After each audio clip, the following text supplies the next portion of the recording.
These are a selection of the tomatoes that have grown and saved this year. Derry cherry, brown berry, tomatillo, uh, yellow submarine, that's just a ordinary gardener's delight.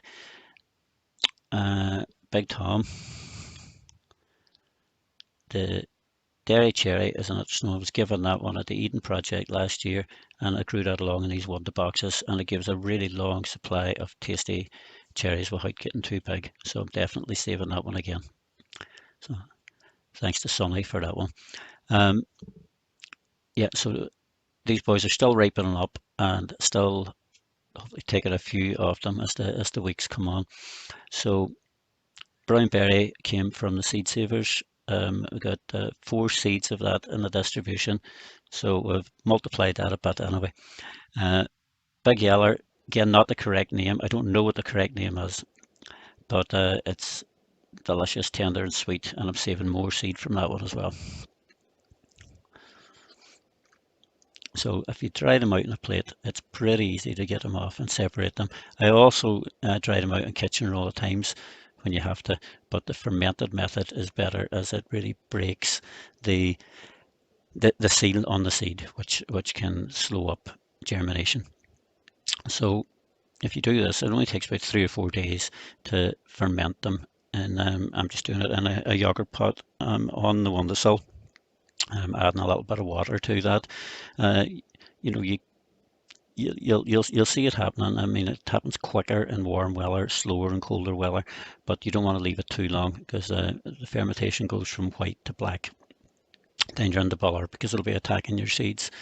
But the good fermentation is what breaks down the coat on the outside of the seed, the waxy coating, and which prevents them germinating too soon. So just fill that up with water now and give it a wee stir around. If you see obvious fleshy material you want rid of, you can take that out. But really, your main thing to do is just have them loose in there, get it covered to keep the flies out, because there are still fruit flies around at this time of year and they absolutely love tomatoes. I'm just sealing up here with pipe cleaner, which is surprisingly useful and seems to last longer than elastic bands anyway. So that's going to sit in the windowsill for a couple of days now, and the yellow tomato that's left behind is going to be eaten. So this is one we did a few days ago, so this is what you'll be doing to the other one in its turn, and those seeds have been well fermented.